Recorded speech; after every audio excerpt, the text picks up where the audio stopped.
Hello नमस्कार good evening सबको। और इस क्लास को लास्ट तक जरूर ले लेंगे। एरर स्पॉटिंग से मैं शुरू करूंगा आज का सेशन और उसमें जितने भी इंपॉर्टेंट रूल्स है उन सबको कवर करेंगे। उसके बाद में जितने भी इंपॉर्टेंट ईडियम्स है सबको कवर करेंगे। ज्यादा से ज्यादा फोकस रहेगा रिवीजन पे। तो जितने भी लोग ये देखो बहुत शानदार शानदार ईडियम्स जो आपके एग्जाम में बहुत इंपॉर्टेंट है वो सब कुछ करेंगे। शुरू करते हैं पहले क्वेश्चन से जो कि एरर स्पॉटिंग का ये आप लोगों के सामने यहां से शुरू करेंगे class. Each of the students whom I have chosen to take part in the cultural programs to be performed in the city hall are up to the mark। Question में एरर स्पॉट करना एक कला होता है दोस्तों।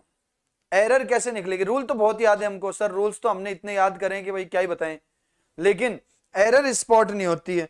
Error spotting अपने आप में एक कला है दोस्तों। उस कला को मैं आपको सिखाऊंगा कि रूल जो है याद करने से कुछ नहीं होता है।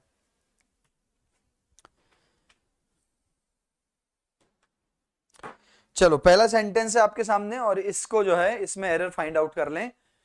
तो कैसे होता है ये? सबसे पहले देखो लिखा हुआ ईच ऑफ, और दोस्तों जब आपके सामने लिखा है each of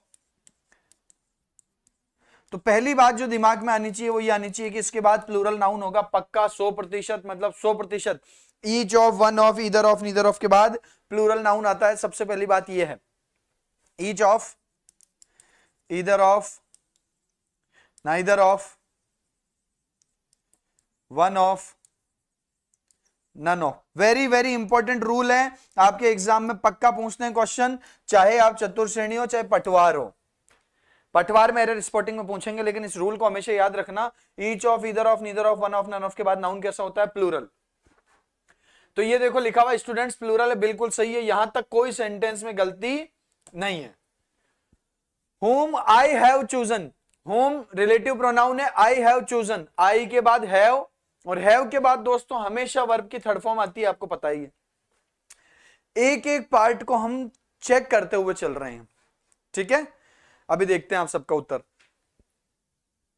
whom I have chosen, chosen के बाद में टू टेक, टू के बाद हमेशा वर्ब की फर्स्ट फॉर्म आती है। Part in the cultural programmes, cultural programmes में पार्ट लेने के लिए जिनको चुना है मैंने, किसने चुना है? मैंने चुना है। सब्जेक्ट कौन है? आई, और आई के साथ है होता है हमेशा, बिल्कुल सही बात है। और ये कल्चरल प्रोग्राम्स कहां होने? To be performed in the city hall, city hall के अंदर होने ये प्रोग्राम्स। तो जो सिटी हॉल्स में जो प्रोग्राम होने वाले हैं उनके लिए मैंने चुना है जिनको। Each of the students are, अगली हमारी यहां पर वर्ब आई तो हमको चुनना पड़ेगा दोस्तों, याद रखना। Each of, either of, neither of, one of, none of के बाद नाउन प्लूरल होता है। नाउन कैसा होता है? प्लूरल होता है, लेकिन वर्ब सिंगुलर होती है। कैसी वर्ब होती है? सिंगुलर वर्ब होती है, इसलिए यहां आर की जगह होना चाहिए इज, और सी में एरर हो जाएगी। किस में एरर हो जाएगी दोस्तों? सी पार्ट में एरर हो जाएगी। बात समझ में आई तो एक बार थम्स अप करते चलो। इज बिल्कुल सही जवाब। अगला क्वेश्चन,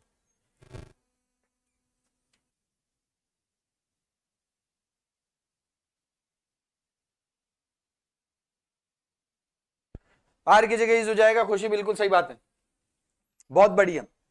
यह नियम, और नियम को ध्यान में रखते हुए चलो चेक कैसे करना होता है। सेंटेंस के एक एक शब्द पे ध्यान देते हुए पढ़ो।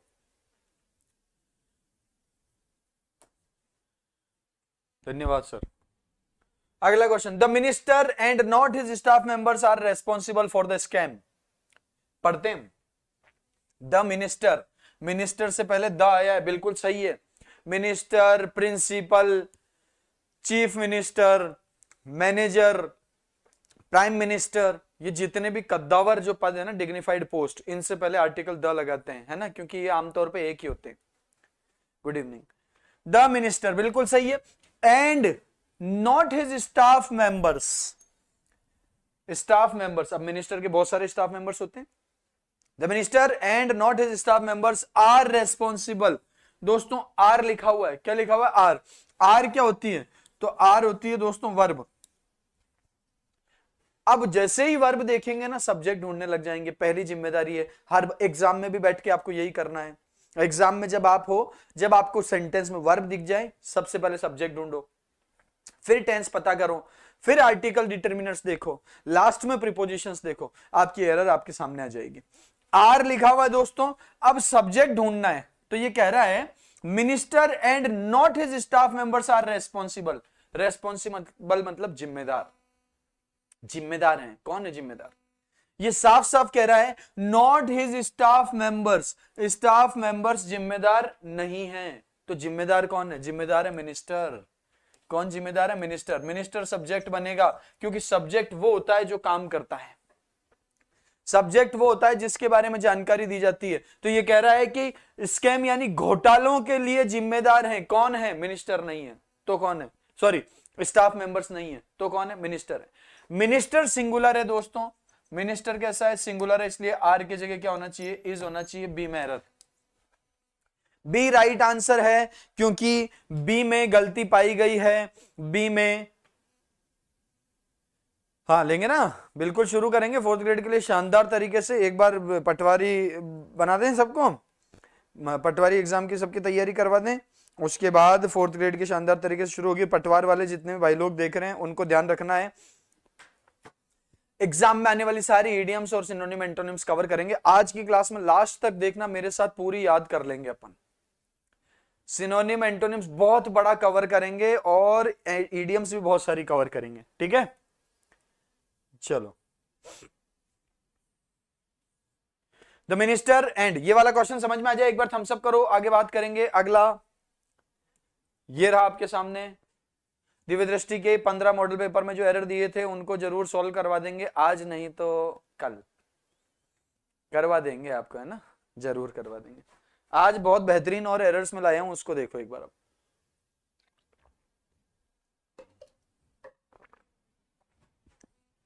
A black and a white cat was moving. A black article लगा हुआ है ना, हो सकता है, कोई दिक्कत नहीं है। एंड व्हाइट कैट, अब ध्यान रखो दोस्तों, यहां पर एंड से जुड़े हुए हैं, यहां पर दो शब्द और आर्टिकल लगे हुए हैं, दो। आर्टिकल के बारे में एक बात हमेशा याद रखना, जितने लोग होते हैं ना उतने ही आर्टिकल लगाते हैं हम, जितने लोग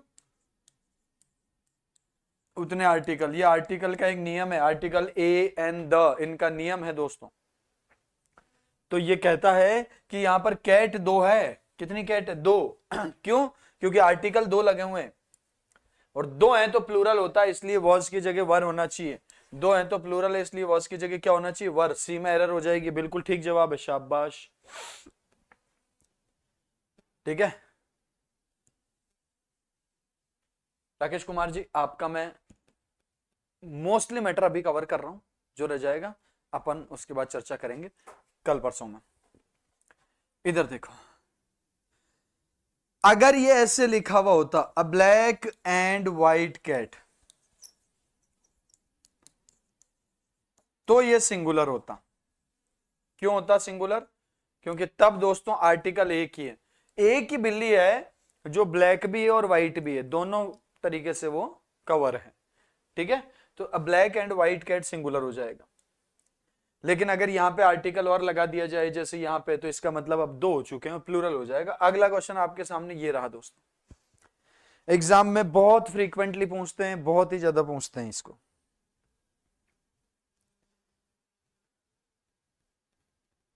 हाँ जरूर सॉल्व करूंगा नितेश, जरूर। The number of people applied for the various vacancies are so large. The number of people applied for various vacancies are so large। दो दो तीन तीन होंगे एक पेपर में, तो टोटल मिला के 40-45 एरर होगी, 1-1.5 घंटे में सब कवर हो जाएगा। आज की क्लास आपके वोकैब प्लस ग्रामर दोनों के लिए वेरी इंपॉर्टेंट है, देखते जाओ। एक बात हमेशा याद रखना दोस्तों, कभी भी जिंदगी में ये दिख जाए ना द नंबर ऑफ, तो इसके बाद प्लूरल नाउन जरूर आएगा, 100% आएगा। और जो वर्ब आएगी ना, अगर आई तो वो वर्ब सिंगुलर होनी चाहिए, ये स्ट्रक्चर है द नंबर ऑफ। और एक होता है अ नंबर ऑफ, इस अ नंबर ऑफ के बाद दोस्तों प्लूरल नाउन नहीं होता है, लेकिन वर्ब प्लूरल होती है। जरूर पढ़ा होगा आपने ऐसा नियम, अगर नहीं पढ़ा है तो अभी देख लेना। द नंबर ऑफ के बाद हमेशा प्लूरल नाउन होता है और सिंगुलर वर्ब होती है। ये रहा देखो, द नंबर ऑफ के बाद प्लूरल नाउन। आपको पता है पीपल अपने आप में प्लूरल ही है, इसको प्लूरल नहीं कर सकते, इसमें एस और एस नहीं जोड़ सकते, गलत हो जाएगा। Cattle, people, peasantry, gentry, infantry, cavalry, vermin, सारे शब्द सिंगुलर हैं। देखो लिख देता हूं, अभी रिवाइज हो जाएगा पूरा ही। कैटल, पीपल, पीजेंट्री, पीजेंट्री का मतलब होता है किसान वर्ग। जेंट्री, इन्फेंट्री, कैवलरी, वर्मिन और पुलिस। ये सारे शब्द ऐसे हैं जो देखने में आपको सिंगुलर लग रहे हैं लेकिन है स्वभाव में ये प्लूरल। कैटल मतलब मवेशी, है ना, गाय बकरी। पीपल मतलब लोग, पीजेंट्री मतलब किसान वर्ग, जेंट्री मतलब कुलीन वर्ग, उच्च कुल के। इन्फेंट्री मतलब पैदल सैनिक, कैवलरी मतलब घुड़सवार सैनिक, घोड़े पे बैठे हुए सैनिक, वर्मिन मतलब फसल पे लगे हुए कीड़े, और पुलिस मतलब पुलिस। ये सारे प्लूरल हैं। तो पीपल तो प्लूरल हो गया। आगे देखते हैं, applied for the various vacancies, बहुत सारी अलग अलग वैकेंसीज के लिए जिन्होंने अप्लाई कर रखा है। आर, देखो ये वर्ब गलत है, आर की जगह इज होना चाहिए, सी में एरर हो जाएगी। क्यों होना चाहिए? क्योंकि द नंबर ऑफ के बाद नाउन तो प्लूरल होगा लेकिन अगर वर्ब आई तो वो हमेशा सिंगुलर होना चाहिए, ये बात पक्की है 100%। इसलिए यहाँ पे आर की जगह इज हो जाएगा, सी में एरर हो गई है दोस्तों। स्क्रीनशॉट लो इसका आप, और अगर आपको ये याद है तो बहुत अच्छी बात है, नहीं है तो इसको लिख के याद करना। अगला क्वेश्चन पढ़ते हैं, बहुत ही अच्छा क्वेश्चन है। इसमें जो एरर बताएगा उसने सच में बहुत अच्छे से तैयारी करी है।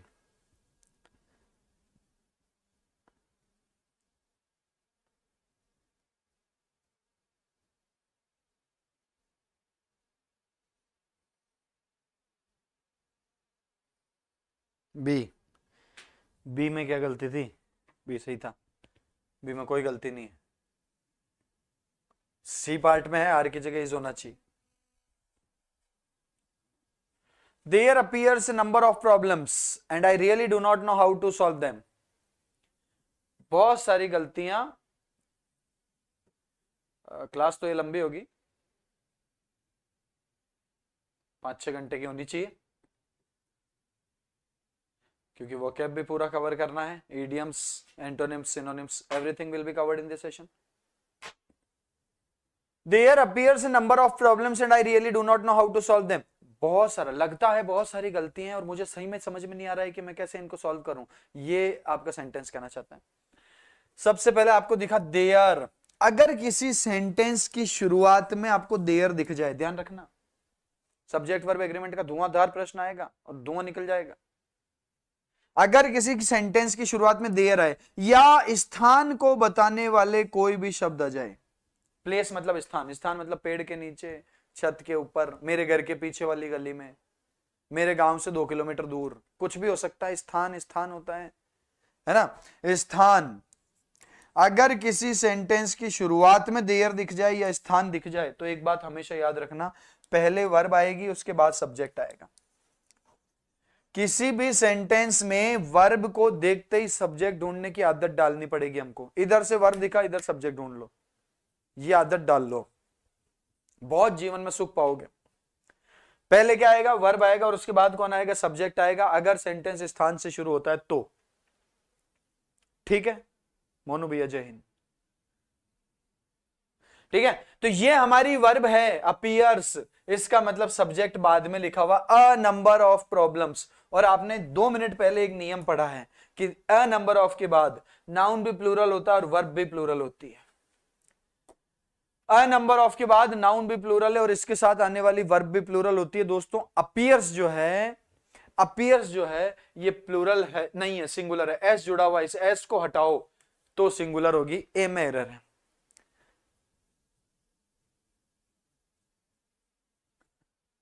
अच्छा बहुत बढ़िया राहुल जी, धन्यवाद आपका बहुत बहुत, है ना. अगर किसी सेंटेंस की स्टार्टिंग में देयर या कोई स्थान हो तो पहले वर्ब आएगी उसके बाद सब्जेक्ट आएगा. पहले वर्ब आएगी उसके बाद कौन आएगा? सब्जेक्ट आएगा. और वर्ब हमारे पास है अपीयर्स. वर्ब कौन है? अपीयर्स. ये जब वर्ब में एस जोड़ देते हैं तो सिंगुलर हो जाती है. जैसे आप अगर प्ले में एस जोड़ दोगे ना दोस्तों तो ये सिंगुलर बन जाएगा। कैसा बन जाएगा? सिंगुलर बन जाएगा। सिंगुलर बनेगा तो एस हटाना पड़ेगा यहां से, सिंगुलर बन जाएगा तो यहां से एस को हटाना पड़ जाएगा प्लूरल करने के लिए, अगर प्लूरल करना हो तो। वर्ब में अगर आपने एस जोड़ रखा है तो वर्ब कैसी हो जाती है? सिंगुलर हो जाती है, और जब एस हटाते हो तो ये प्लूरल होती है। ये वर्ब का हिसाब किताब है। तो अपीयर्स में से एस हटाना पड़ेगा क्योंकि इसको प्लूरल करना है। प्लूरल क्यों किया? क्योंकि सब्जेक्ट प्लूरल है। अगला क्वेश्चन, बेहतरीन प्रश्न दोस्तों, ये आपके सब्जेक्ट वर्ब एग्रीमेंट टॉपिक की सारी एरर को एक साथ ही भगा सकता है। इतना अच्छा प्रश्न है, कॉन्सेप्ट समझना आप।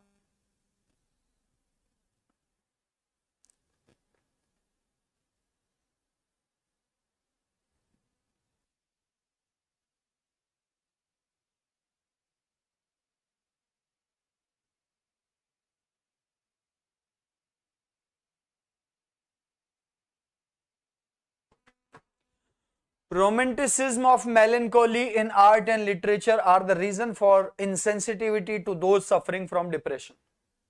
देखो आप क्या किया करो, जब भी सेंटेंस आपके सामने आए ना, आप उसका सब्जेक्ट और वर्ब ढूंढ लिया करो। ये आपकी आदत होनी चाहिए एरर स्पॉटिंग करने के लिए। तो सबसे पहले मैंने पढ़ा रोमांटिसिज्म, ये नाउन है, सिंगुलर दिख रहा है हमको। ऑफ प्रीपोजिशन है, ये भी नाउन है।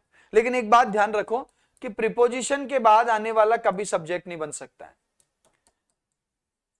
प्रीपोजिशन के बाद जो भी है वो आपका सब्जेक्ट बिल्कुल भी नहीं होगा, किसी हालत में नहीं होगा, हमेशा ही नहीं होगा, कभी नहीं होगा, जिंदगी में ही नहीं होगा। याद रखना इस बात। जैसे अगर मान लो मैंने लिख दिया इन द रूम, तो याद रखना अब रूम सब्जेक्ट नहीं है, क्योंकि प्रीपोजिशन के बाद वाला कभी सब्जेक्ट नहीं होता है। ठीक है, तो हमारे बाद में दिमाग में बात आ गई, भाई ये प्रीपोजिशन है तो इसके बाद वाला सब्जेक्ट होगा ही नहीं, उड़ा दो इसको। अगला हमने देखा इन, ये क्या है? ये भी प्रीपोजिशन है, इसके बाद वाला सब्जेक्ट नहीं हो सकता, उड़ा दो इसको भी। प्रीपोजिशन के बाद वाला कैन नेवर बिकम सब्जेक्ट। इसका मतलब इस सेंटेंस का सब्जेक्ट रोमांटिसिज्म है, क्योंकि बाकी सारे शब्दों से पहले प्रीपोजिशन लिखा हुआ है और प्रीपोजिशन के बाद वाला जिंदगी में भी सब्जेक्ट नहीं होता है। और दोस्तों सब्जेक्ट नहीं हुआ तो सब्जेक्ट कौन हो गया? रोमांटिसिज्म। रोमांटिसिज्म कैसा है? सिंगुलर है। रोमांटिसिज्म कैसा है भैया? सिंगुलर है, इसलिए यहां पर आर नहीं होगा, आर की जगह क्या होगा? इज होगा, बी में एरर हो जाएगी। सेंटेंस को ऐसे करके अप्रोच करना होता है एग्जाम में जब हम हाँ बिल्कुल इज है ना। इसका सब्जेक्ट कौन है? इसका सब्जेक्ट है रोमांटिसिज्म, इज हो जाएगा आर की जगह। ठीक है, क्योंकि सब्जेक्ट कहां होता है? सब्जेक्ट वर्ब से पहले होता है। कॉन्सेप्ट ये है कि सब्जेक्ट जो है ये वर्ब से पहले होगा। सब्जेक्ट कहां होगा? वर्ब से पहले होगा। लेकिन अगर कोई सेंटेंस प्लेस से शुरू हो जाए, स्थान से, किससे शुरू हो जाए? स्थान से, तब जो है सब्जेक्ट वर्ब के बाद चला जाता है। ठीक है, अगर कोई सेंटेंस स्थान से शुरू हो जाए तब सब्जेक्ट कहां चला जाता है? वर्ब के बाद चला जाता है। नहीं तो कहां होगा? नहीं तो वर्ब से पहले ही होगा आमतौर पे। तो दूसरी बात, प्रीपोजिशन के बाद वाला सब्जेक्ट नहीं हो सकता।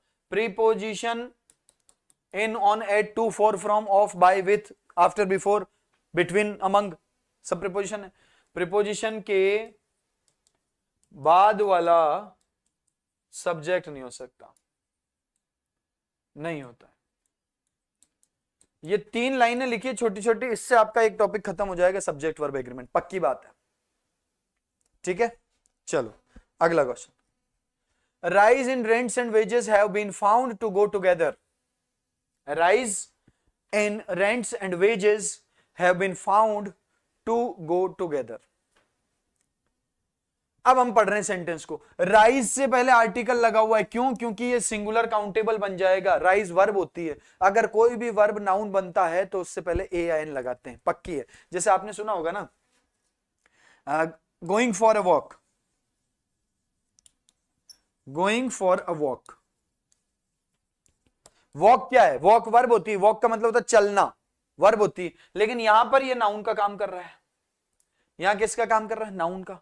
और नाउन बन रहा है अगर कोई वर्ब तो उससे पहले आर्टिकल ए आता है। देखो यहां पे भी आएगा आर्टिकल ए और यहां पे भी आया आर्टिकल ए, बिल्कुल सही है, कोई दिक्कत नहीं है। इन रेंट्स एंड वेजेस, यानी कि किराए और मजदूरी में राइज, राइज यानी कि बढ़ोतरी, हैव बीन फाउंड। अब यहां पे वर्ब आ गई हमको, वर्ब आते ही मैंने कहा सब्जेक्ट ढूंढना जरूरी है, दिमाग में क्लियर रखना, जब भी वर्ब दिखे सब्जेक्ट ढूंढो। ये दिख रहा है प्रीपोजिशन, प्रीपोजिशन के बाद वाला सब्जेक्ट नहीं हो सकता, काट दो इसको। बचा कौन है हमारे पास, बचा है राइज। कौन बचा है, राइज। राइज कैसा है दोस्तों, सिंगुलर है, राइज सिंगुलर है, इसलिए हैव नहीं होना चाहिए, हैज होना चाहिए। और बी में एरर हो जाएगी, बी में किस में एरर हो जाएगी, बी में, has been found to go together. ठीक है, हैज इसलिए हुआ क्योंकि सब्जेक्ट राइज है और राइज सिंगुलर है। सब्जेक्ट ये क्यों है, क्योंकि प्रीपोजिशन के बाद वाला तो होता ही नहीं है। बचा कौन है हमारे पास, बचा ये है राइज, और राइज सिंगुलर, इसलिए हैव की जगह हैज हो जाएगा, सिंगुलर वर्ब लगानी पड़ेगी, ऐसे निकलेगी हमारी सब्जेक्ट वर्ब एग्रीमेंट की एरर। अगला क्वेश्चन पढ़ेंगे दोस्तों, इनके बाद वाला सब्जेक्ट नहीं होगा, बिल्कुल ठीक बात है राहुल, वेरी गुड। अगला क्वेश्चन बहुत बढ़िया, एग्जाम में बहुत बार पूछा है ये question.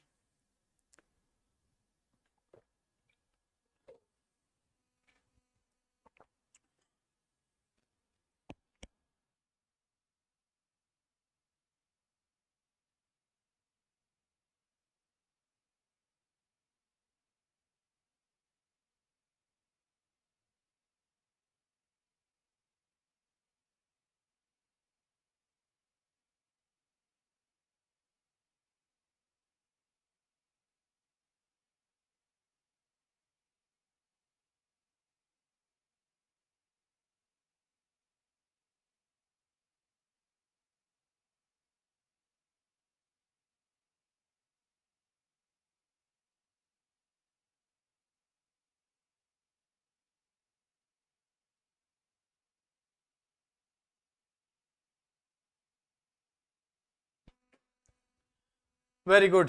The committee has not reached. देखो सबसे पहले तो इस शब्द को समझो, कमिटी कलेक्टिव नाउन है। कलेक्टिव नाउन का मतलब होता है, कलेक्टिव नाउन का क्या मतलब होता है, कलेक्टिव नाउन का मतलब होता है जिसमें एक से ज्यादा मेंबर हो, जैसे team, team, jury, board, board है ना आपके, सिलेक्शन बोर्ड है ना, एसएसबी।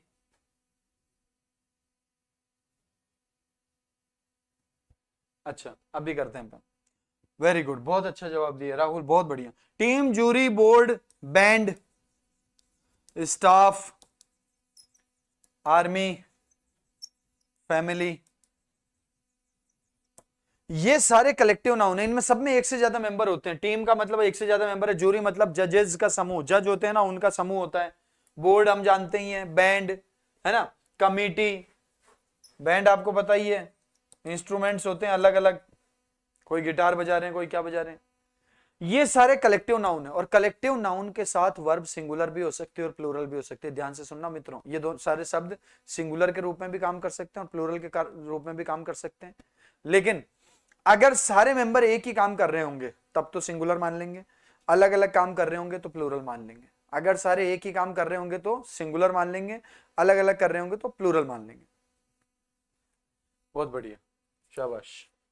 अब देखो कमिटी जो है ये सिंगुलर प्लूरल दोनों हो सकता है, लेकिन हम देखते हैं काम कैसे कर रहे हैं। हैज नॉट रीच्ड, नहीं पहुंची है, कहां नहीं पहुंची है, on a unanimous decision. Unanimous का मतलब होता है एक मत, जहां सारे लोग एक ही तरह की बात कर रहे हो, है ना।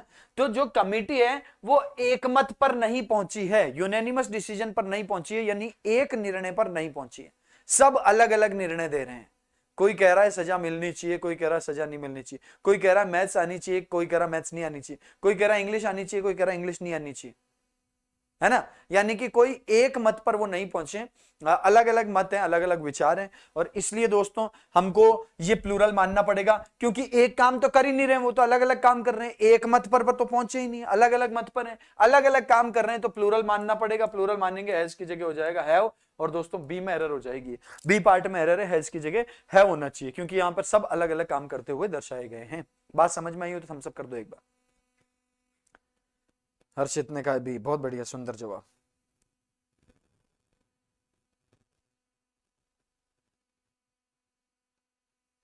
चलो अगला question.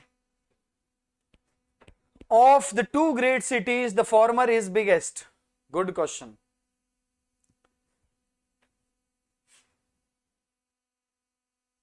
Of the two great cities the former is biggest.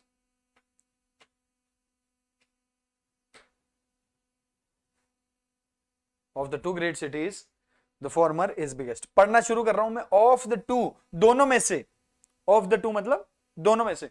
अब देखो टू है तो सिटीज लिखा है प्लूरल, स्टेप बाय स्टेप आगे बढ़ना है।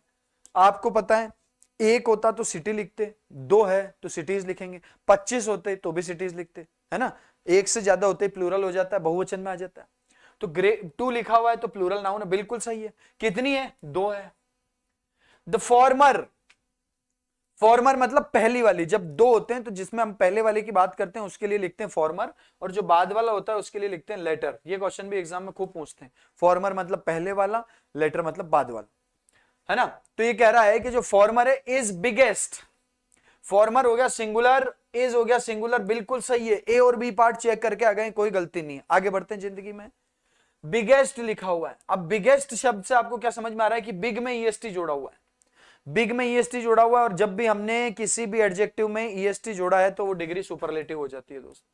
कौन सी डिग्री हो जाती है? सुपरलेटिव डिग्री हो जाती है। आपको पता है गुड, बेटर, बेस्ट, बिग, बिगर, बिगेस्ट, टॉल, टॉलर, टॉलेस्ट, सब जानते हैं डिग्री के बारे में अभी।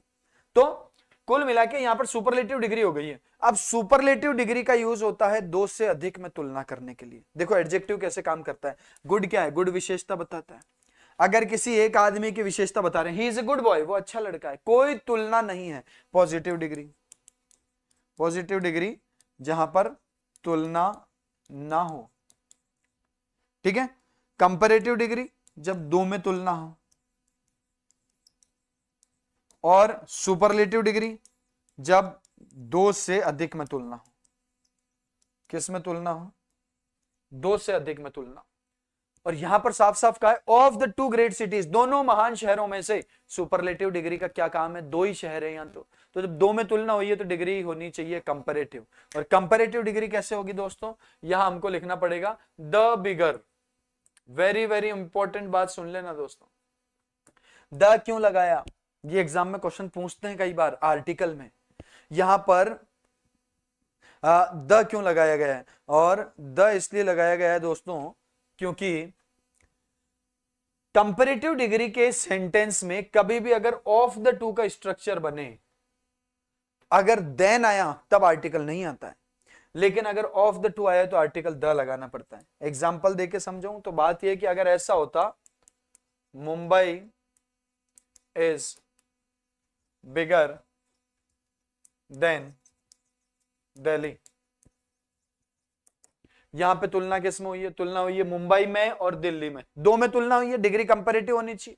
ये आपकी कंपैरेटिव डिग्री आ गई, ईआर जोड़ दिया हमने, बिगर हो गया। कंपैरेटिव डिग्री के साथ होना चाहिए देन। जब देन होता है तब हम इससे पहले आर्टिकल द का यूज नहीं करते, बिल्कुल नहीं करते। लेकिन इसी सेंटेंस को अगर ऐसे लिखा जाता, Mumbai is bigger of the two cities, यानी कंपैरेटिव डिग्री के सेंटेंस में अगर देन नहीं होता, ऑफ द टू होता, तब हमको यहां पर द जरूर लगाना पड़ता। Mumbai is the bigger of the two cities, the bigger of the two cities, ठीक है। ऑफ के साथ है ना, हमको आर्टिकल द लगाना होता है, इसलिए यहां पर द बिगर लिखा है। और द बिगर लिखेंगे, पार्ट सी में एरर हो गई।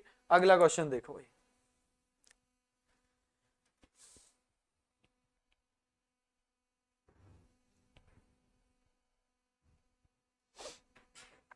This boy is stronger enough to lift this box. This boy is stronger enough to lift this box. बढ़िया प्रश्न, शानदार, आप जवाब दे दो। दिस के बाद हमेशा सिंगुलर नाउन आता है, सही है। देखो दिस और दैट के बाद नाउन कैसा होगा? दिस और दैट के बाद नाउन होगा सिंगुलर। दीज और दोज के बाद कैसा नाउन होगा? दीज और दोज के बाद होगा प्लूरल। क्लास का उद्देश्य क्या है? ज्यादा से ज्यादा पार्ट रिवाइज हो जाए और ज्यादा से ज्यादा एरिया कवर हो जाए, एग्जाम में क्वेश्चन बाहर से ना मिले, यही बात है ना। इसके लिए एक एक चीज पे नजर मारते हुए चलो, एक सेंटेंस से 10 रूल रिवाइज होंगे। पहला तो यही हो गया, दिस के बाद सिंगुलर नाउन आता है, सिंगुलर है, बिल्कुल सही है। नाउन सिंगुलर है तो वर्ब भी सिंगुलर होगी, ये भी सही है। इसका मतलब ए पार्ट में कोई भी गलती नहीं है। आगे बढ़े हम। स्ट्रॉन्गर, इस शब्द को देखते ही पता चल जाएगा, ईआर जुड़ा हुआ है, कंपैरेटिव डिग्री है ये।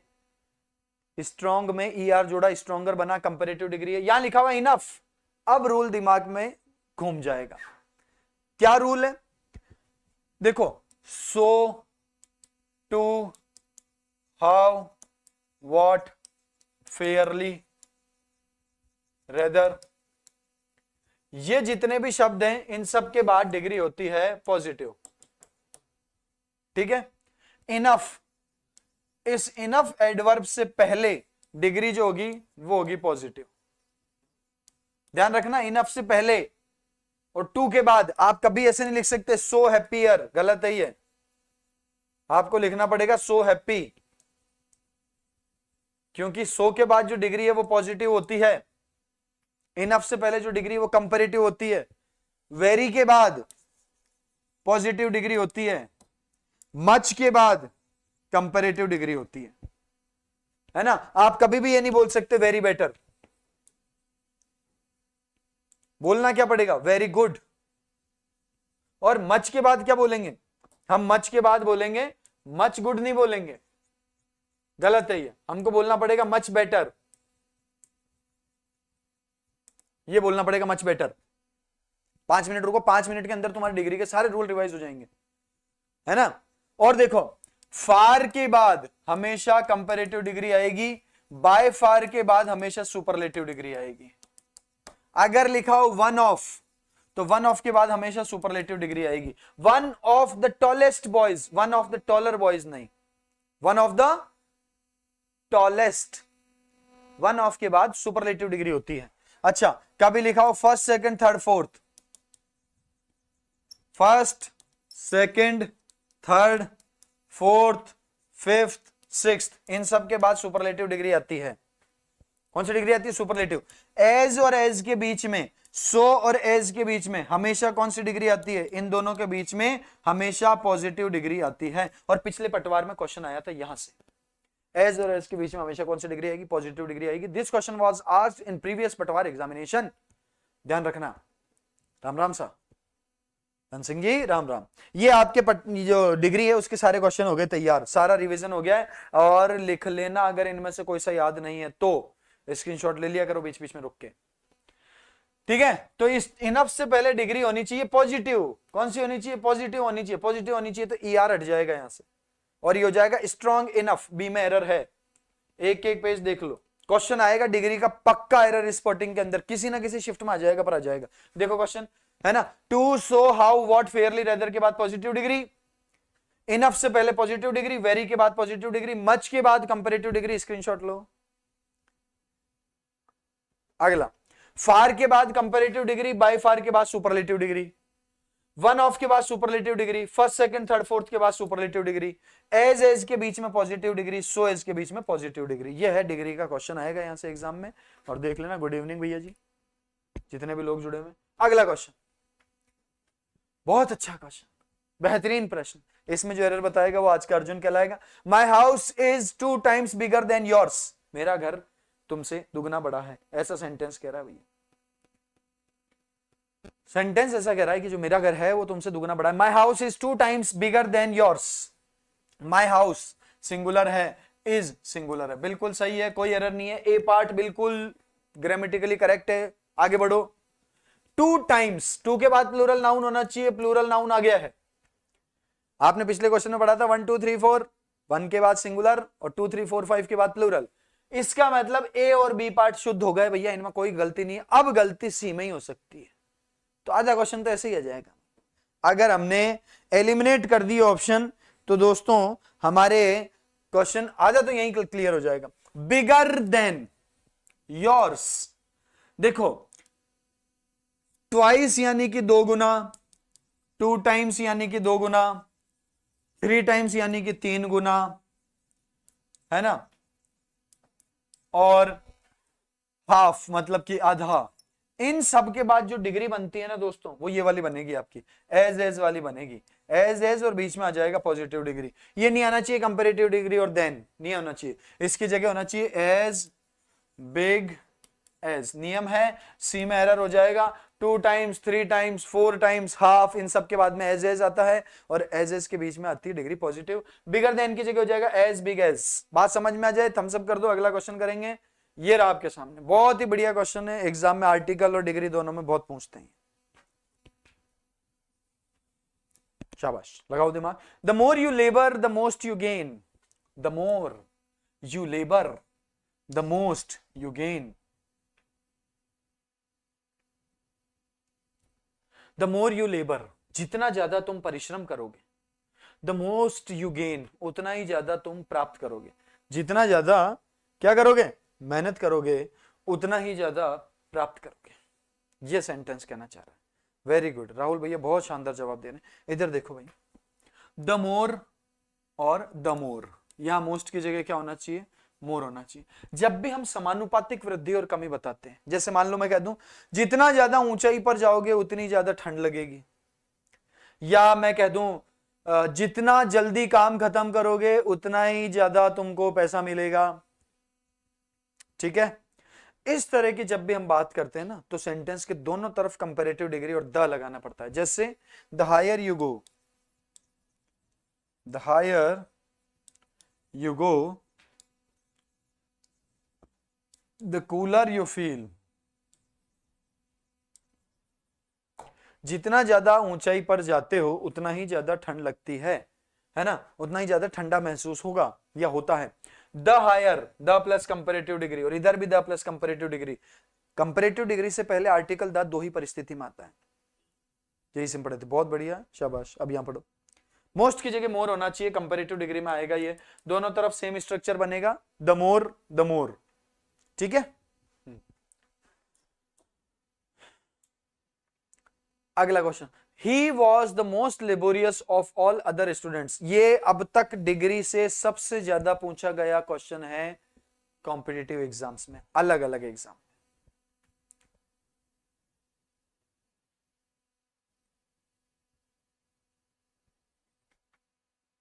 हेमंत टाक, क्लियर हो गया होगा भैया, तो हम सब कर देना, हो जाए तो। ही वॉज द मोस्ट, पढ़ते हैं, ही सिंगुलर वॉज सिंगुलर, कोई दिक्कत नहीं है, पास्ट में चल रहा है वाक्य, चलने दो। द मोस्ट लेबोरियस, मोस्ट लगा दिया मतलब डिग्री कौन सी हो गई, सुपरलेटिव डिग्री हो गई। एक रूल तो यही है कि सुपरलेटिव डिग्री से पहले आर्टिकल द जरूर होना चाहिए, आ गया है, सही है। सुपरलेटिव डिग्री से पहले आर्टिकल द जरूर होना चाहिए, आ गया है, बहुत बढ़िया बात है। आगे बढ़ते हैं, the most laborious, he was the most laborious, वो सबसे ज्यादा मेहनती। अब देखो सुपरलेटिव डिग्री आई है ना, तो यहां पर तुलना दो से ज्यादा में होनी चाहिए। कितने में होनी चाहिए, दो से ज्यादा में होनी चाहिए, पक्का होनी चाहिए। देखो कैसे हो रही है, ऑफ ऑल अदर स्टूडेंट्स। दोस्तों ऑल अदर, कभी भी सुपरलेटिव डिग्री से बने सेंटेंस में अदर नहीं होना चाहिए, है ना, कभी नहीं होना चाहिए। अदर आता है कंपैरेटिव डिग्री में, और वो भी तब आता है जब तुलना समान चीजों में हो। तुलना किस में हो, समान चीजों में हो, तब कंपैरेटिव डिग्री में किसका यूज होता है, अदर का। बाकी अदर का यूज सुपरलेटिव डिग्री में नहीं आएगा। अदर हट जाएगा दोस्तों, सी में एरर हो गई। क्यों हटाए अदर, क्योंकि सुपरलेटिव डिग्री से बने सेंटेंस में अदर नहीं आता है। क्यों नहीं आता है, इसका कारण है, इसका कारण बहुत स्ट्रांग है। इधर सुनो, मान लो ये धातुएं रखी है और मैंने कह दिया ये सोना जो है ना, ये बाकी सारी धातुओं से ज्यादा, ये सारी धातुओं में सबसे कीमती है। तो देखो धातुएं कितनी सारी है, मैंने तो 50 बना रखी है, मान लो 50 धातुएं हैं, मैंने कह दिया सोना सबसे कीमती है। सबसे कीमती है तो डिग्री सुपरलेटिव होनी चाहिए, क्योंकि दो से ज्यादा में तुलना हो रही है। दो से ज्यादा में तुलना होती है तो डिग्री सुपरलेटिव होती है, सब जानते हैं। अब सोचो, अगर मैं इस सोने को, गोल्ड को अलग निकाल दूं, इधर रख दूं साइड में, और बोल दूं कि गोल्ड इन सारी धातुओं से ज्यादा कीमती है, तो अब डिग्री कंपैरेटिव हो जाएगी। कौन सी डिग्री हो जाएगी, कंपैरेटिव, क्योंकि यहां पर दो ग्रुप बन गए। एक तरफ गोल्ड है, एक तरफ बाकी सारी धातुएं, एक तरफ गोल्ड है, एक तरफ बाकी सारी धातुएं। ये जो हमने गोल्ड को अलग किया है ना धातुओं से, साइड में निकाला है ना, इस साइड में निकालने के लिए शब्द लिखना पड़ता है हमको अदर। तो जैसे ही आप अदर लिखोगे डिग्री कंपैरेटिव बन जाएगी, अपने आप स्वतः ही कंपैरेटिव बन जाएगी, क्योंकि दो भागों में विभाजित हो जाएंगे। एक तरफ गोल्ड हो जाएगा, एक तरफ बाकी सारी धातु हो जाएगी। इसलिए अदर नहीं आना चाहिए, नहीं तो डिग्री ही कंपैरेटिव बन जाएगी। सुपरलेटिव डिग्री में कभी भी अदर का यूज नहीं होता है, सी में एरर हो जाएगी। समझ में आ जाए, थम्स अप कर दो। अगला क्वेश्चन,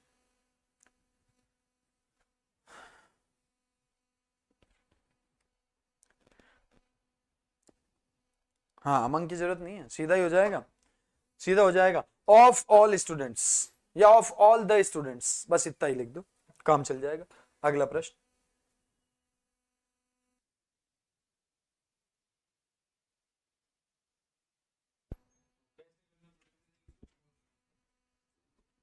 ठीक है,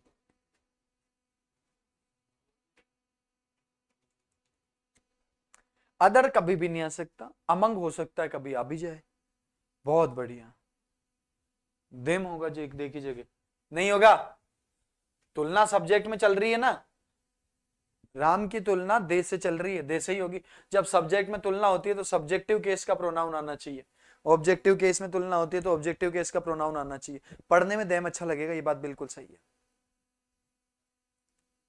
यश भैया बिल्कुल सही कहा आपने कि देम की जगह दे होगा। अच्छा, देम होगा दे की जगह, पढ़ने में आपको देम अच्छा लगेगा, पर यहां दे सही है ना, क्योंकि सब्जेक्ट में तुलना हुई है, राम से तुलना कर रहे हैं, तो राम तो सब्जेक्ट है सेंटेंस का, सब्जेक्ट की तुलना सब्जेक्टिव केस से होती है, दे लगाओ। पढ़ते हैं sentence, Ram is as good. दोस्तों डिग्री में जितने भी हमारे जो जरूरी फैक्टर्स हैं वो होना जरूरी है। जैसे आपको पता है कंपैरेटिव डिग्री के साथ देन होना चाहिए, ठीक है। Senior, junior, prior, posterior, exterior, ulterior, inferior, superior, इन सब के साथ टू आता है। Senior to, Ram is senior to Shyam, he is senior to या junior to his brother. Age के साथ हमेशा एज आना चाहिए और सो के साथ हमेशा एज आना चाहिए। अब आप देखोगे तो इस एक ही सेंटेंस में दो प्रकार की डिग्री आई है, एक तो एज वाली डिग्री आई है और एक कंपैरेटिव डिग्री वाली डिग्री आई है। बहुत अच्छा क्वेश्चन है, एग्जाम में पूछ लेते हैं फटाफट से।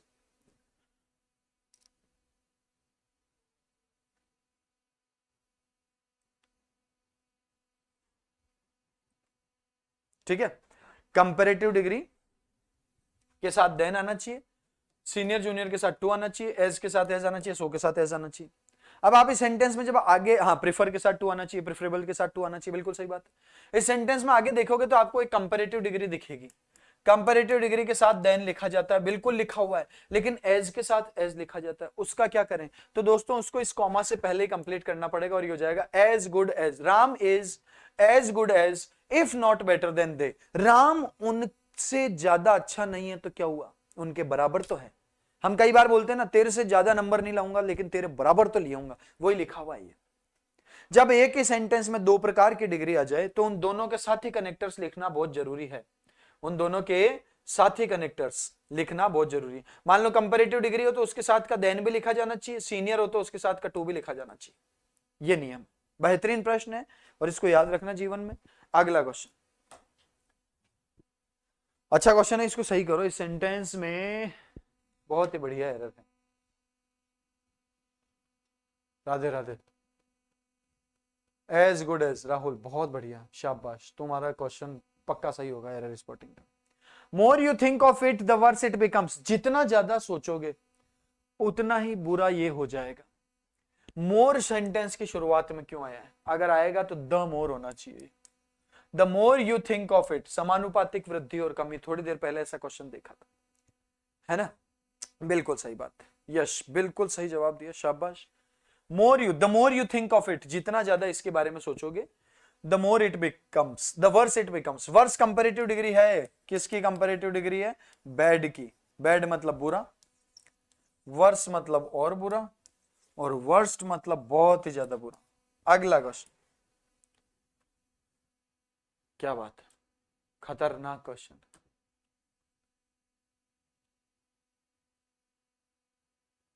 ये नहीं करेंगे इतना, अगला करेंगे पहले, आगे बाद में करेंगे उसको।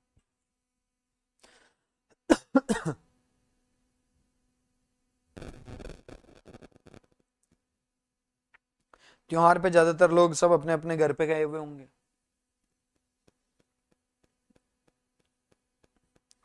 त्योहार मनाने के लिए, लेकिन एग्जाम भी तो 5-6 दिन बाद ही है, इसलिए अभी एक बार तो मैराथन मनाओ आप। ये जो त्योहार चल रहा है ना दिव्य दृष्टि क्लासेस पे मैराथन वाला, इस त्योहार को बहुत बढ़िया तरीके से मनाओ अभी तक।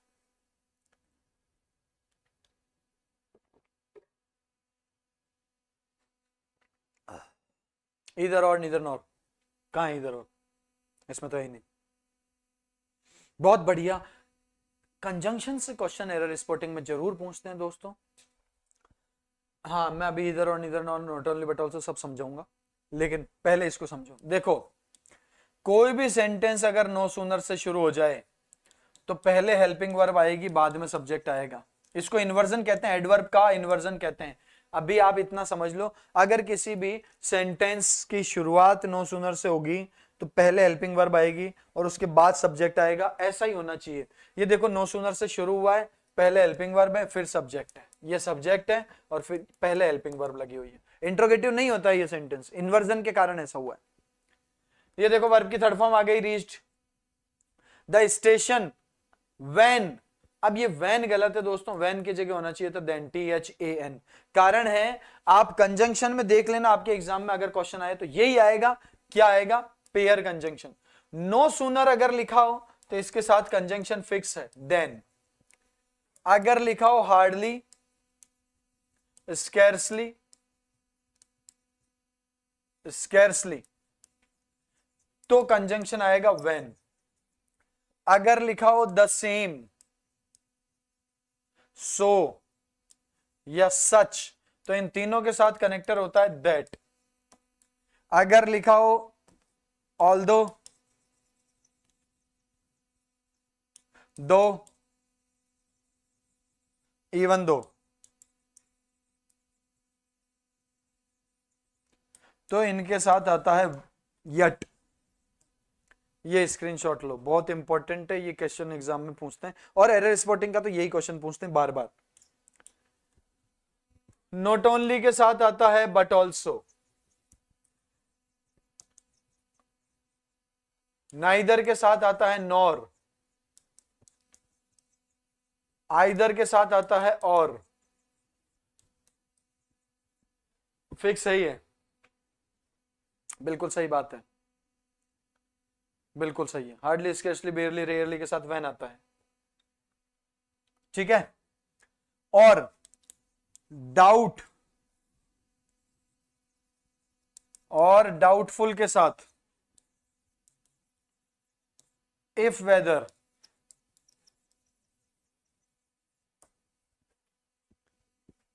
लेस्ट का जो पेयर है वो होता है शुड, और ये पेयर नहीं है वैसे तो, कनेक्टर लेस्ट है और शुड मॉडल है, लेकिन लेस्ट के साथ वाले सेंटेंस में हमेशा शुड का यूज किया जाएगा, ठीक है। हाँ, नथिंग के साथ आता है बट, नथिंग या नन के साथ आता है बट। नो अदर के साथ आता है देन। ये स्क्रीनशॉट ले लो, ये क्वेश्चन इसमें अपने कंजंक्शन टॉपिक में बार बार पूछते हैं। तो ये गलत है, व्हेन नो सूनर आया तो देन होना चाहिए, ये एरर है सेंटेंस में, इसमें पार्ट नहीं बने हुए, लेकिन कोई बात नहीं। अगला sentence, although it is raining but I must go to see him. अब इसमें एरर क्या, जल्दी बता दो।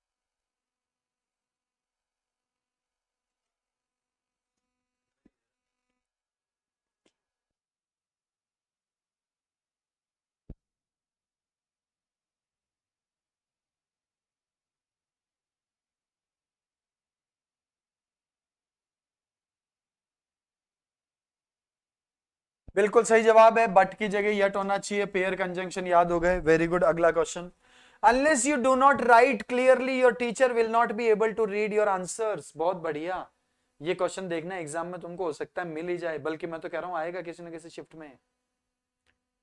चलिए अगला क्वेश्चन, चलो, अनलेस रेनिंग बट, सही तो है। ऑल्दो इट इज रेनिंग, हालांकि बरसात हो रही है, yet I must go to see him, फिर भी मुझे उसे मिलने जाना होगा या उसे देखने जाना होगा, हालांकि बरसात हो रही है फिर भी जाना होगा। कॉन्ट्रास्ट है, विरोधाभास को दर्शाते हैं ये सब, विरोधाभास। हालांकि उसकी तबीयत ठीक नहीं है फिर भी वो शादी में जाएगा, जीमना तो नहीं छोड़ेगा, ऐसा है कहने का मतलब।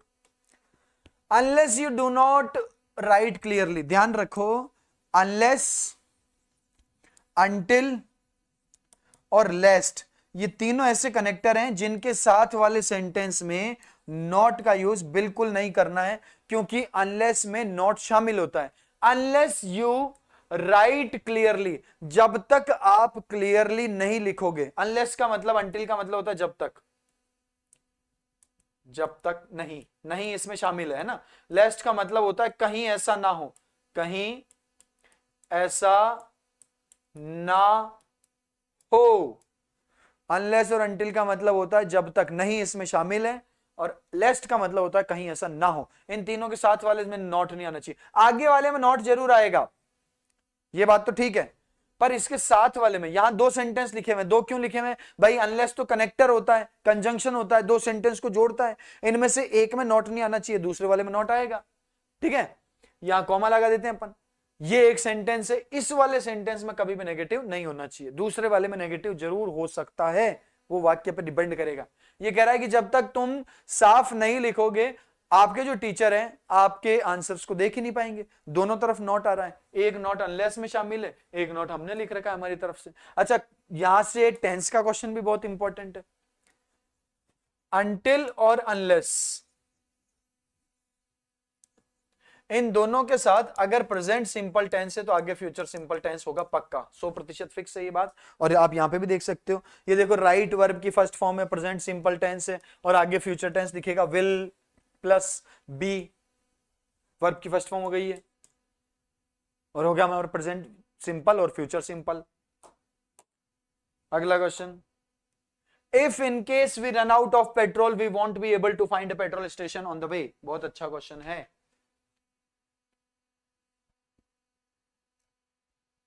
अनटिल अनलेस के साथ नेट नोट नहीं होता है, सही बात है, नहीं होता है।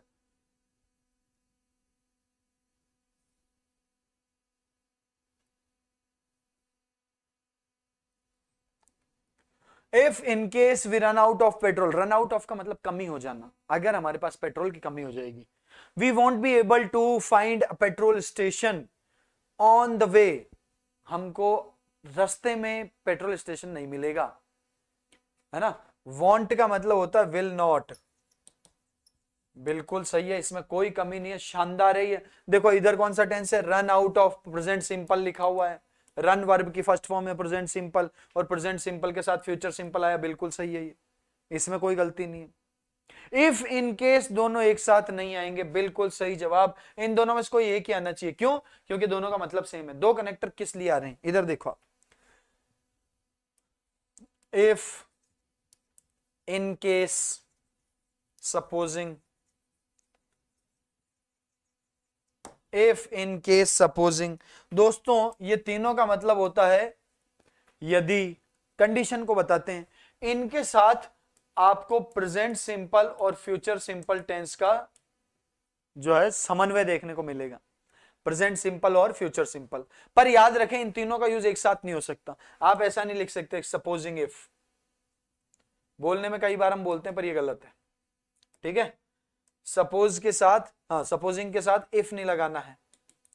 क्यों नहीं लगाना? दोनों का सेम मीनिंग है, तो इफ और इनकेस को एक साथ नहीं लिखते, नोट लिख लेना, बहुत अच्छा क्वेश्चन है। अगला question, seldom or ever have I tried my best to defend my friends who are after all guilty to some extent. अब ऐसा क्वेश्चन एरर एग्जाम में आ जाए तो बहुत ही गड़बड़ हो जाएगी। सेल्डम और एवर नहीं होता ऐसा, ऐसे होता है सेल्डम इफ एवर, या होना चाहिए सेल्डम और नेवर।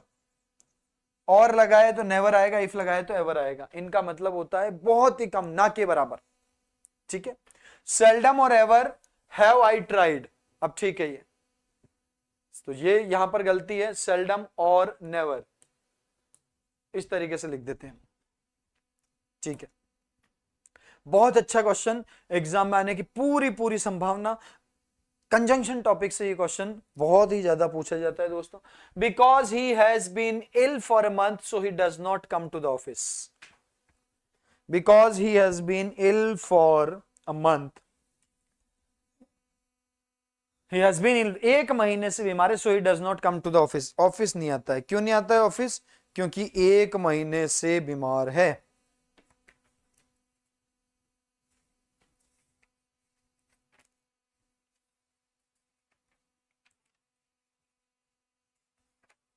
इसके बाद हम करेंगे synonyms.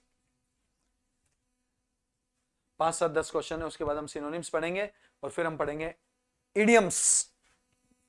Because he has been ill, देखो बिकॉज क्या होता है, कारण को बताता है, ये सारे कनेक्टर कारण को बताते हैं। मैं लिख रहा हूं एक बार, बिकॉज, सिंस, एज और फोर।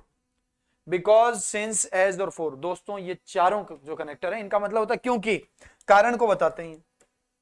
इनका मतलब होता है क्योंकि, ये बताते हैं कारण को। एक होते हैं हमारे पास सो, हैंस और देयरफॉर, ये तीनों हमको, इनका हिंदी मीनिंग होता है इसलिए, और ये सब परिणाम को बताते हैं। ध्यान रखना, अगर बिकॉज आया है तो इनमें से कोई सा भी नहीं आना चाहिए, इन दोनों कैटेगरीज में से एक ही कनेक्टर होना चाहिए। बिकॉज भी लगा दिया, सो भी लगा दिया, एक साथ बिल्कुल नहीं आएंगे। इसलिए दोस्तों इस सेंटेंस में गलती है, सो हटाना पड़ेगा हमको। या तो बिकॉज नहीं होता तब हम सो लगाते, क्योंकि वो 1 महीने से बीमार है वो ऑफिस नहीं आता है। या तो बिकॉज नहीं होता तो हम सो से काम चला लेते, वो 1 महीने से बीमार है इसलिए वो ऑफिस नहीं आता है। पर दोनों में से कनेक्टर एक ही होना चाहिए, बिकॉज, सिंस, एज या फोर। अगर ये कनेक्टर आ गए हैं तो सो, हैंस या देयरफॉर, इनका यूज बिल्कुल नहीं होगा, एक साथ नहीं होता है, ध्यान रखना। नमस्ते, बिल्कुल सही बात है, सो नहीं आएगा। अगला प्रश्न, he asked me that why I was not preparing for the civil service examination.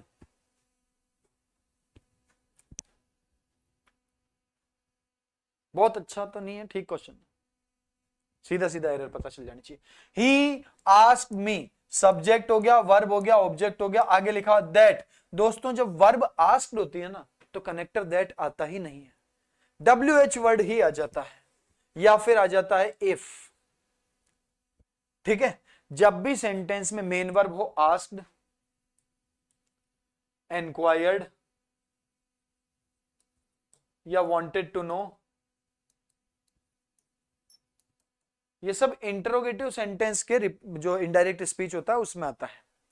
Asked, inquired और वांटेड टू नो, जब भी ये मेन वर्ब दिखे ना कनेक्टर दैट बिल्कुल नहीं लगाना है। हां, अगर टोल्ड मेन वर्ब हो, सेड मेन वर्ब हो, तब दैट और वाई एक साथ आ सकते हैं, पर अभी दैट और वाई एक साथ नहीं आ सकते, यही कनेक्टर आएगा, केवल वाई आएगा, दैट आएगा ही नहीं। डायरेक्ट इनडायरेक्ट जब हम पढ़ते हैं ना तब इसमें ये क्लियर होती है हमारे को बात, पर डायरेक्ट इनडायरेक्ट क्योंकि हमारे सिलेबस में है ही नहीं, है ना, इसलिए आपको दैट। हां, अगर सेंटेंस ऐसा होता, I told him that what you did was not correct, अभी ये दैट और व्हाट एक साथ आ सकते हैं, कोई दिक्कत नहीं है, क्योंकि यहां मेन वर्ब टोल्ड है ना, 3 मेन वर्ब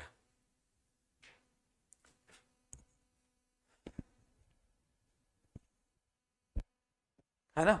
ठीक है, इफ या वेदर, यदि WH नहीं हो तो इफ या वेदर आ जाता है, और WH वर्ड हो तो वो WH वर्ड आ जाता है, दैट नहीं आता है। लेकिन मेन वर्ब अगर टोल्ड है ना दोस्तों, तब ये दोनों एक साथ आ सकते हैं, यहां से मत हटाने की कोशिश करना। इस सेंटेंस में 3 मेन वर्ब है, टोल्ड है, डिड है और वॉज है ना, क्लॉज है ये। देखो, एरर स्पॉटिंग के क्वेश्चन के लिए क्लास लेने से कुछ नहीं होगा, अप्रोच बनानी पड़ेगी। पहले तो टॉपिक वाइज सारी एरर निकाल लो। सब्जेक्ट वर्ब एग्रीमेंट पढ़ा, सब्जेक्ट वर्ब एग्रीमेंट के एरर के क्वेश्चन करो। टेंस पढ़ा, टेंस के एरर स्पॉटिंग के क्वेश्चन करो, है ना।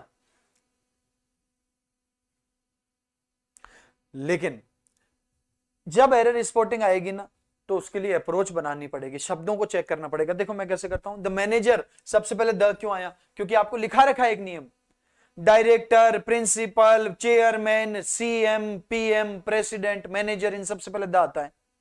एक्सेप्टेड, वर्ब की second form past simple tense है, ये तीनों शब्द में कोई दिक्कत नहीं है। To have seen, to have seen मतलब देखा था। अब बताओ एक्सेप्ट पहले किया या देखा पहले? सर देखा पहले, फिर उसने स्वीकार किया, हाँ देखा था। The thief and guard together, manager ने स्वीकार कर ली ये बात कि मैंने थीफ को और गार्ड को साथ देखा था। तो पहले उसने देखा था, उसके बाद उसने एक्सेप्ट किया, तो ये पहले हो रहा है, पहले हो रहा है, तो परफेक्ट इंफिनिटिव है। परफेक्ट इंफिनिटिव का फॉर्म होता है टू हैव प्लस वर्ब की थर्ड फॉर्म। बिल्कुल सही है, यहां तक कोई एरर नहीं है। ऐसे चेक करना पड़ेगा सेंटेंस के शब्दों को। द थीफ, थीफ से पहले द लगाया है। एंड गार्ड, अगर यहां गार्ड से पहले आर्टिकल नहीं लगाओगे तो इसका मतलब हो जाएगा चोर और गार्ड एक ही आदमी है। हमने कहा था जितने लोग होते हैं उतने आर्टिकल लगाते हैं, अगर एक ही है वो तो आर्टिकल एक आएगा, अगर अलग अलग हैं तो आर्टिकल दो आएंगे। ये नियम याद है कि नहीं है? आपको पढ़ा हुआ है नियम आपके, लेकिन एग्जाम में ढूंढने में बहुत दिक्कत होती है। राहुल चौधरी बहुत अच्छा उत्तर दिया, बहुत सुंदर है। आपको पहले भी पढ़ाया था जितने लोग उतने आर्टिकल, एक व्यक्ति है तो एक आर्टिकल लगाओ, दो है तो दो लगाओ। यहां दो आदमी है, टुगेदर लिखा हुआ है, दोनों को साथ में देखा, इसका मतलब आदमी दो हैं, दो हैं तो यहां पर भी आर्टिकल लगाना पड़ेगा, द गार्ड। अगर आप यहां आर्टिकल नहीं लगाते हो तो इसका मतलब गार्ड और थीफ एक ही आदमी बन जाएगा, जो कि कतई गलत है, दोनों अलग अलग हैं, द लगाना पड़ेगा। ये क्वेश्चन ऐसे करके चेक होते हैं दोस्तों, ठीक है। अगला question, it is only after the match is over one can realize how interesting it was. बेहतरीन प्रश्न।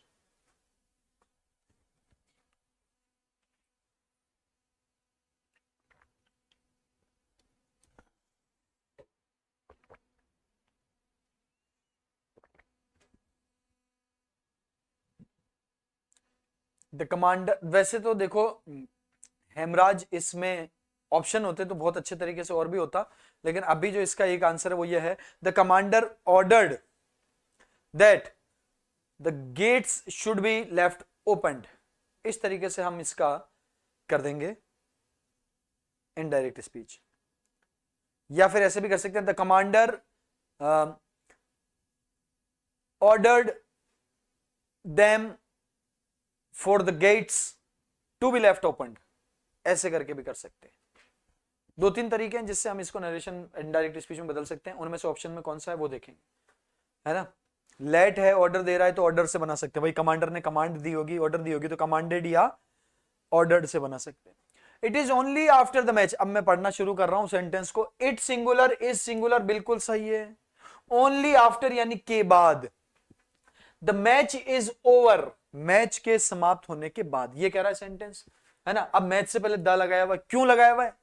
अरे मैच तो सिंगुलर काउंटेबल नाउन है, सिंगुलर काउंटेबल नाउन से पहले ए आयन होता है। द तो तब होता है जब ये किसी विशेष, किसी एक मैच की बात कर रहा हो। बोलो हाँ या ना, नियम पढ़ाया हुआ है हमने आपको। सिंगुलर काउंटेबल नाउन से पहले आर्टिकल ए आयन का यूज होना चाहिए। आर्टिकल हम अ बॉय लिखेंगे, अब इस अ बॉय को हम द बॉय लिख सकते हैं, लेकिन वो तब लिखेंगे जब किसी खास, किसी विशेष लड़के के बारे में बात चल रही हो, जिसके बारे में कोई और जानकारी भी हो आपके पास। अगर आमतौर पे किसी भी लड़के की बात कर रहे हो तो अ बॉय लिखना पड़ेगा, ठीक है। इस तरीके से हमको आर्टिकल लगाने होते हैं। तो द मैच इज ओवर कैसे हो जाएगा? आप तो ये बताओ मुझे, किसी खास मैच की बात चल रही है, ये सारे मैचों के लिए, किसी भी मैच के लिए, तो ये सेंटेंस में पढ़ के पता चलेगा। It is only after the match is over, match के खत्म होने के बाद, one can realize, one subject, can modal, modal के बाद वर्ब की फर्स्ट फॉर्म। बताओ मॉडल के बाद वर्ब की फर्स्ट फॉर्म नहीं होती क्या? बिल्कुल सही बात है, होती है। विशेष मैच नहीं है, किसी भी मैच के बारे में यह बात हो रही है, डेफिनेट नहीं है यहां पर मैच, बिल्कुल ठीक जवाब दिया है। किसी भी मैच के खत्म होने के बाद ही पता चलता है कि कितना शानदार मैच था, ये मजा ही आ गया देख के। ये हर एक मैच के बारे में बात हो रही है, इसलिए द नहीं आना चाहिए, ए होना चाहिए। ये आपको सेंटेंस पढ़ने के बाद पता चलता है। एरर स्पॉटिंग एक अपने आप में कला है, पढ़ने के बाद ही नहीं होता है। I told all the children of my village, पढ़ना शुरू कर रहा हूं, आई लिखा हुआ है, टोल्ड लिखा हुआ है, टोल्ड मेन वर्ब हो गई, पास्ट टेंस है। ऑल द चिल्ड्रन, ऑल के बाद आर्टिकल द का यूज हो सकता है, आपको पता ही है। ऑल के बाद, हाफ के बाद, बोथ के बाद आर्टिकल द का यूज होता है, जबकि होल से पहले आर्टिकल द का यूज होता है। ये हमने क्लास में सबको पढ़ा रखा है। ऑल के बाद प्लूरल नाउन होना चाहिए। चिल्ड्रन अपने आप में प्लूरल नाउन है, चाइल्ड का प्लूरल होता है, चाइल्ड सिंगुलर है और चिल्ड्रन प्लूरल है। बोलो है कि नहीं है? बिल्कुल सही बात है, ठीक है। ऑफ माई विलेज, मेरे गांव के सभी बच्चों को मैंने कहा, इतना ही है सेंटेंस, यहां तक कोई गलती क्या नहीं है। क्या कहा? To go to the school, नियम याद करो, स्कूल से पहले द आना चाहिए। क्या देखो, school, college, temple, hospital, hotel, jail, इन सब से पहले हम आर्टिकल तब लगाते हैं जब इनका कोई अन्य अर्थ में या अन्य किसी काम में यूज हुआ हो। अगर कोई बच्चा स्कूल पढ़ने जाएगा तो द नहीं लगाएंगे। अगर कोई पेरेंट टीचर मीटिंग के लिए स्कूल जा रहा है तो द लगाएंगे। अगर किसी कैदी को जेल में भेजा गया है तो द जेल नहीं लिखेंगे। लेकिन अगर कोई इंटरव्यू लेने जेल में गया है तो द जेल लिखेंगे। अगर कोई मंदिर में पूजा करने गया है तो द टेम्पल नहीं लिखेंगे। लेकिन अगर कोई मंदिर में मान लो किसी से ऐसे ही बात करने चला जाए तो द टेम्पल लिखेंगे। अगर कोई हॉस्पिटल में इलाज करवाने जाएगा तो द हॉस्पिटल नहीं लिखेंगे। लेकिन अगर कोई दोस्त से मिलने जा रहा है तो द हॉस्पिटल लिखेंगे। बात समझ में आ गई होगी। किसी स्पेशल पर्पस के लिए हुआ है तो द लगाएंगे। यहां तो पढ़ने जा रहे हैं इसलिए द लगेगा। टू गो टू बिल्कुल सही है। टू गो टू में क्या अंतर गलत है? I am going to Mumbai,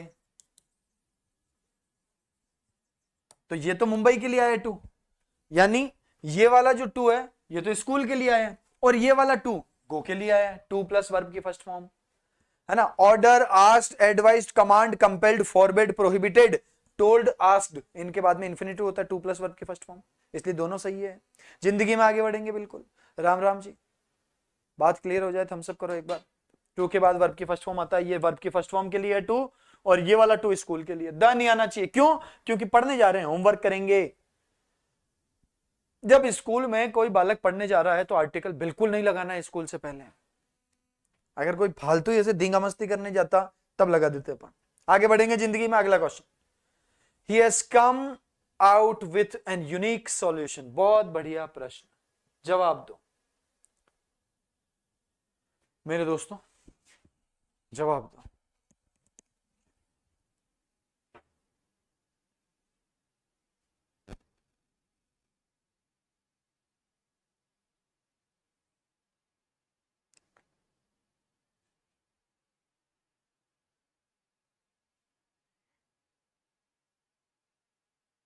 error क्या है? एरर यही है, द नहीं आएगा। बताया तो है, द नहीं आना चाहिए, ये एरर है। ही हैज कम आउट, ही के साथ हैज आ गया, सिंगुलर, सही है। हैज के बाद वर्ब की थर्ड फॉर्म आती है, सही है। प्रेजेंट परफेक्ट टेंस लिखा है, उसने एक सॉल्यूशन दिया है, दे चुका है, काम खत्म हो गया। विक्रम सिंह जी राम राम। आगे बढ़ते हैं। आउट विथ, कम आउट का मतलब प्रस्तुत होना। किसके साथ प्रस्तुत हुआ है? With an unique solution. दोस्तों सॉल्यूशन जो है सिंगुलर काउंटेबल नाउन है, और सिंगुलर काउंटेबल नाउन से पहले हमको आर्टिकल ए और एन का यूज करना पड़ता है। लेकिन सिंगुलर काउंटेबल नाउन से पहले आर्टिकल ए और एन तो जरूर आएगा, लेकिन ए आएगा या एन आएगा ये बात डिपेंड करती है साउंड पे। किस पे डिपेंड करती है? साउंड पे। तो दोस्तों साउंड अगर वोवेल हो, तो वोवेल से पहले आता है एन। साउंड अगर कॉन्सोनेंट हो तो आता है ए। साउंड क्या होता है? तो साउंड होते हैं ए, आ, ई, उ, ये तो है वोवेल साउंड। और क, ख, ग, घ, ढ, ये सारे क्या हैं? ये सारे कॉन्सोनेंट साउंड। अब कुछ बोलेंगे कि सर आप हिंदी में बता रहे हो कि इंग्लिश में बता रहे हो। दोस्तों साउंड जो है ना, साउंड वो हर लैंग्वेज में एक ही होते हैं, साउंड अलग नहीं होता है। साउंड को लिखने का तरीका अलग होता है। जैसे चाइना, तो इसमें साउंड क्या है? च, ई और ना। तो ये क्या हमारे हिंदी के नहीं है क्या साउंड? हिंदी में भी तो होते हैं के, गिड़े हैं। तो जितने भी हैं, अमेरिका में साउंड क्या? अमेरिका। कौन सा साउंड नहीं है जो हिंदी में ना हो? साउंड सब में एक ही होता है। यूनिक का जो साउंड है वो है य, और यह दोस्तों क्या है? यह है व्यंजन यानी कॉन्सोनेंट है, इसलिए ए आना चाहिए यहां पे। अ यूनिक सॉल्यूशन, ए आएगा। बिल्कुल सही जवाब है, सही बात है। मानो आर्टिस्ट, क्या बात है, बहुत सुंदर जवाब है। अगला question, I like to travel by the air as I am a very busy person. I like to travel by the air. I like verb की फर्स्ट फॉर्म है, प्लूरल है, आई के साथ सही है। लाइक के बाद टू के बाद वर्ब की फर्स्ट फॉर्म, ये भी सही है। मैं पसंद करता हूं ट्रेवल यानी कि यात्रा।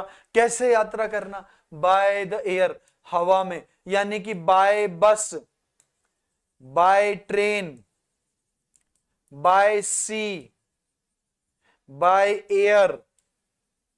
दोस्तों ये सारे यातायात के माध्यम है, बोलो है या नहीं है? बस, ट्रेन, एयर, सी, शिप, ये सारे यातायात के माध्यम ही तो हैं।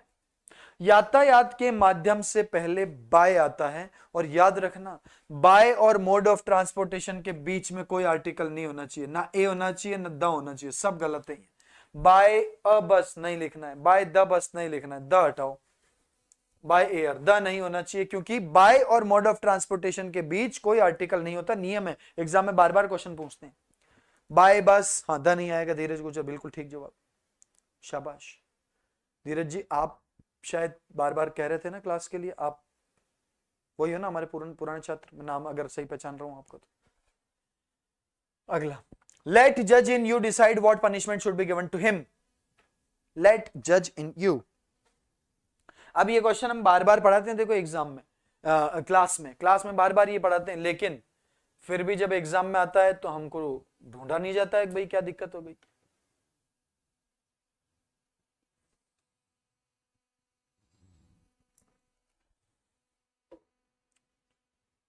यस सर, वेरी गुड, मैंने ठीक पहचान लिया, देखो आपको।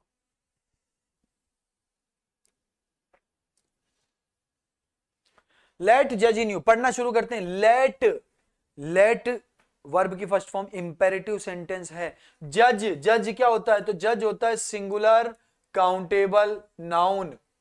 अब इस शब्द को पढ़ते ही पहले देखना पड़ेगा क्या लिखा हुआ है। जज लिखा हुआ है, जज कैसा नाउन है, जज सिंगुलर काउंटेबल नाउन, बोलो है कि नहीं है।